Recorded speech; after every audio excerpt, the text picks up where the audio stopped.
What was the first real indication you had that something had gone wrong? Well, I went to the gala dinner. I had on a white satin evening dress.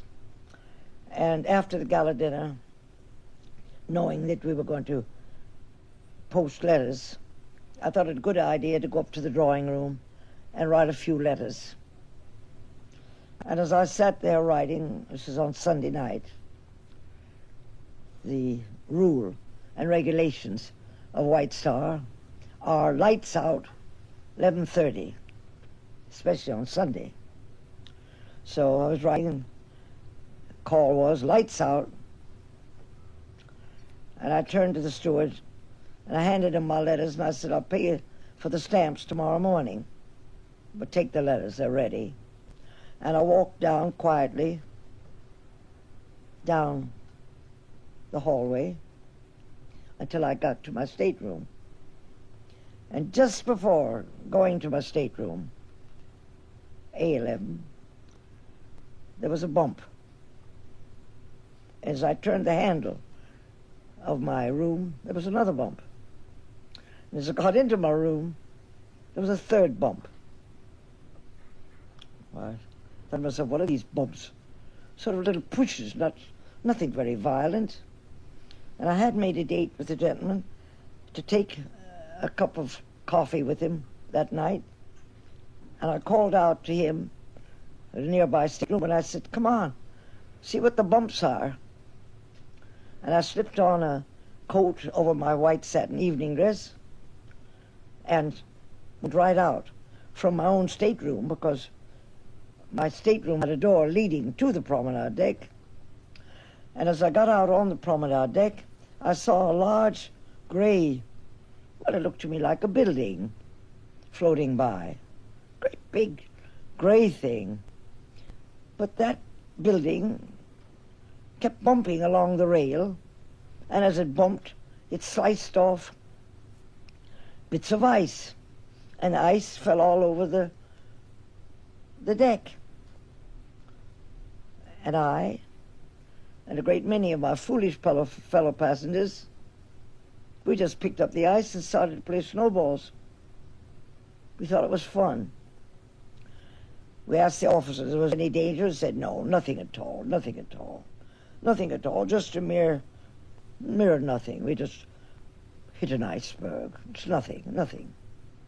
I remember looking over the rail and seeing a fully lighted ship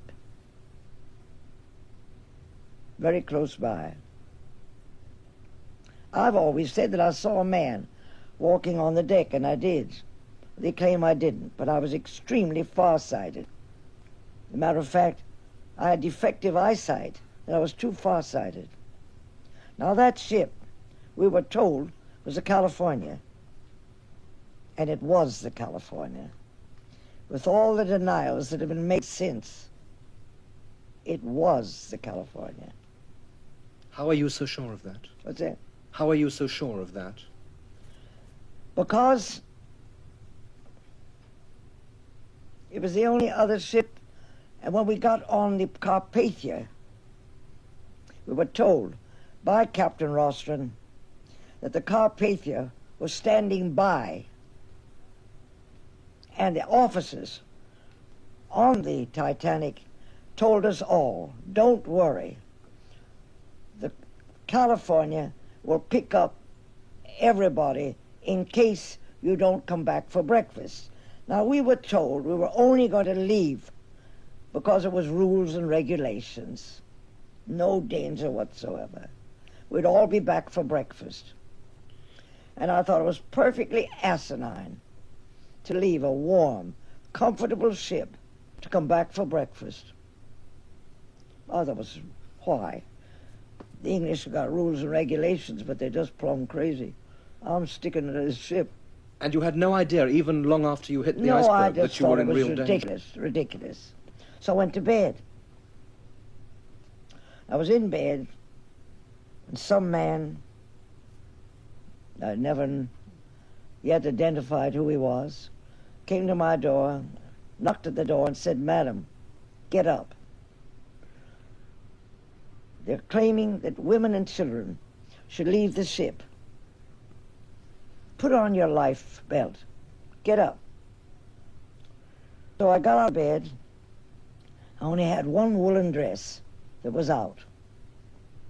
A sheath dress, a half a yard around the ankles, so tight that from my hips to my ankles I was practically, well, I would say I was in a potato sack. I couldn't walk. I had a hobble. In those days, they were called hobble skirts. And there I was, in this tight skirt, absolutely useless. And I put on a wool cap and a couple of foxes. I remember a white fox and a brown fox or something. And the thinnest fur coat I had, a broadtail, which I might as well have put a tissue paper on. I couldn't have been dressed more ridiculously. And lovely velvet slippers with diamond buckles. Now I had promised my mother never to leave my little mascot. I thought nothing of danger, and the little mascot was left on my dressing table. But I did do something that was clearly idiotic. I locked the windows of all of my staterooms. I locked every trunk. I locked the bureau drawers and the cupboards. I took all the keys, the trunk keys, and then went forward on the same deck to the drawing room, A deck, and sat down comfortably in a big easy chair. And as I sat there, Wareham, my steward, came along, and I said, Wareham, here's my trunk keys, and my stateroom keys. I want my keys. I understand we're being taken off the ship, and maybe you're going to be towed to Newfoundland, and maybe I won't come back in time. So here's my trunk keys. When you get to Newfoundland, go to the customs and send my trunks down to New York, will you? He said, you go on in, kiss your trunks goodbye. I said, you think there's danger? Well, he said, I've got 5 children at home. I'm a bit worried. I believe I'd kiss my trunks goodbye. Oh, I said, for goodness sakes, go back and get my pig. It's on the dressing table. And I handed him the key to my stateroom. And he came back with the pig. And my fellow passengers looked at me in utter disgust. I noticed a great many passengers forming a queue, taking their jewelry and their money from the safe. Well, I thought everything would be safer and safe, so I left all my jewelry and I left all my money in the safe. And this little pig was never a money bag. It's been associated over the years on television shows and films that I had enough cupidity to save my money bank. I never saved a penny, not a nickel. And it took me 3.5 years of acute starvation to pay back my debts. So I had my little pig, and I felt safe. Now, why did I have the little pig? How did I come to have it? You tell me. Well, in 1911, I was going to the races in Deauville, again, to cover the races.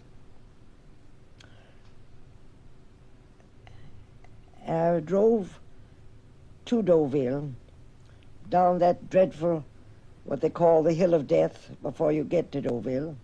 The young man who was driving the car took the wheel, didn't permit his chauffeur to drive the car. He'd never driven a car in his life before. And he went headlong into a tree. Everybody was killed but me. And were it not for the fact that in those days they had tires strapped to the back of the car, and I by a streak of fate, was tossed into the tire. I was a little bit of a skinny thing. I wouldn't be here to tell you the story. My life was saved. I never remembered that motor accident, although they questioned me. But the night in the lifeboat, every detail, the most gruesome and the most horrible of that accident, came to me vividly. Every detail of the horror of that accident I remembered in detail in the lifeboat. But carrying that pig, which became your mascot, how did you get from the Titanic into the lifeboat? Well, I made up my mind I wasn't going to leave the ship.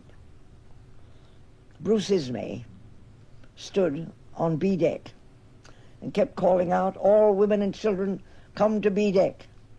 I went up twice, and it was so cold. I thought myself idiotic, I'm going back. And I went back twice to A deck and sat down until finally Bruce Ismay spied me and called out to me. He said, "All women and children, I thought had left the ship. Come up here." And I walked up to B deck, and Bruce Ismay picked me up, well, as almost as if I was a rat terrier, and threw me down a little winding iron staircase. I fell down the iron staircase and found myself between a line of sailors on either side. And I looked down and found I'd lost one of my buckles on my shoe. I wanted that buckle. I was that much interested in the buckle and absolutely disinterested in anything pertaining to saving my life, because after all it was an unsinkable ship, you see. What could happen to me? Moreover, I had my little pig. Nothing could happen to me. So I walked along the rail, and I found a gentleman standing at the rail. Strangely enough, the very gentleman that I had told on the tender that I was frightened to take the Titanic. And he said to me, "Hello, come on, you're going to get off of this ship." I said, "Not me. How do you expect me to get off of anything with this thing I've got on? I'm a prisoner in my own skirt. I can't even walk, much less get up to that rail and then jump across the ocean into a lifeboat. Oh, no, not me. I'm not an acrobat." Well, he says, "You'll have to." And as I stood there arguing with him, and I had my little pig, mind you, under my arm, it was white, under my arm, a sailor came along. He said, "Yeah, now you can do as you want, but I'm going to save your baby." And he grabbed the pig, threw it into the lifeboat. So I turned around to Mr. Monk and I said, "That settles it. Here I go. I don't know how I'm going to go, but I've got to go. I'm going to follow that pig. I promised my mother." Well, he thought I was insane. Nobody knew what the pig meant to me. So he made a cradle of his hands with another gentleman. I sat on his hands, put my arms around his neck, and he threw me head foremost through space. And I fell in the bottom of the boat and kept looking and looking for my pig. I found him with his broken, poor little legs broken, and his nose gone. Well, made me feel very badly, but I kind of turned him. I found he was still playing music, so that was all right. Can you remember how many of you there were in the lifeboat? Yes. I've managed to find a place on the gunwale and found that I was the next to last passenger in the last lifeboat and the only lifeboat that was full. 68 passengers, about 1/3 of them nearly children. That was the only lifeboat that carried the children. And how long before you were picked up? Well, as we left the ship, the fall lines were knotted. They cut them with a knife. We struck the water. I think it was 10 minutes to 2 or 5 minutes to 2. The ship stood there fully lighted, absolutely lighted, music playing. We heard that in the lifeboat. We still saw the lighted ship alongside. In our lifeboat, we had 3 sets of oars, perfectly useless. The ocean was just as flat, well, as your bathtub. I never saw a lake quite that flat.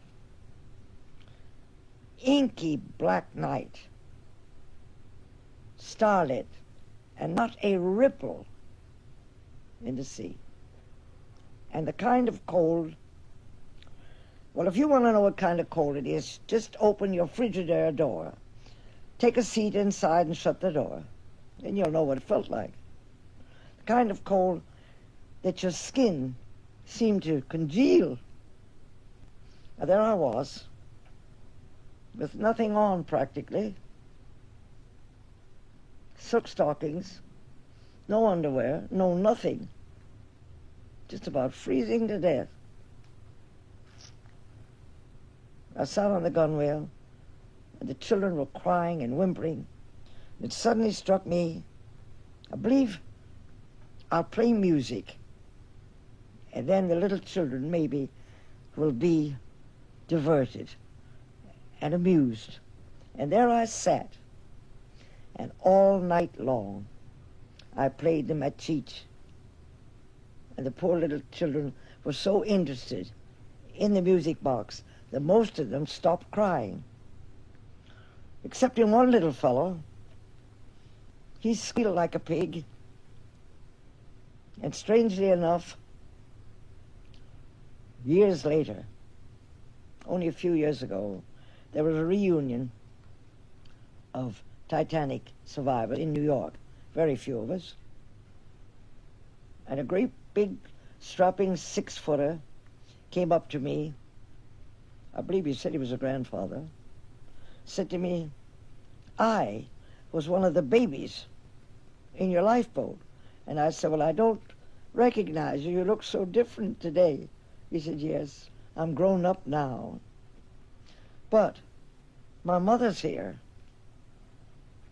And then I remembered that that little baby had been thrown by his mother in the wastebasket, and she just walked off the ship, took a lifeboat, forgot all about the baby, and only remembered when she got on the Carpathia that she ever did have a baby. And were it not for the stewardess that heard a whimpering in the wastebasket in one of the cabins, that 6-footer would not have been there to talk to me. So that's the only time I've ever been reunited with one of the babies. And how long was it before the Carpathia picked you up? Well, we left the ship at 10 minutes to 2. It was 5 minutes to 8, they told me. We got alongside of the Carpathia the next morning. And at that time, Bruce Ismay pulled up alongside in a lace-frilled shirt, black trousers with stripes, braids down, no overcoat, not dressed, and not in a lifeboat, as people claim, standing up in the last collapsible raft. And he came alongside a few minutes after we, the last lifeboat, pulled alongside of the Carpathia. I boarded the Carpathia around about 8 o'clock. They put us on little wooden planks with a rope around us.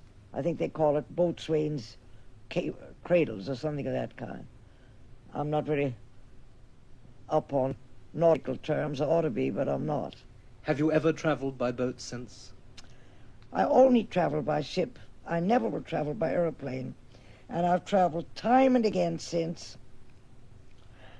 And Franklin of the White Star made me return 6 months later in the same cabin with the same setup so that I would not be frightened and I would never be conscious on an ocean steamer.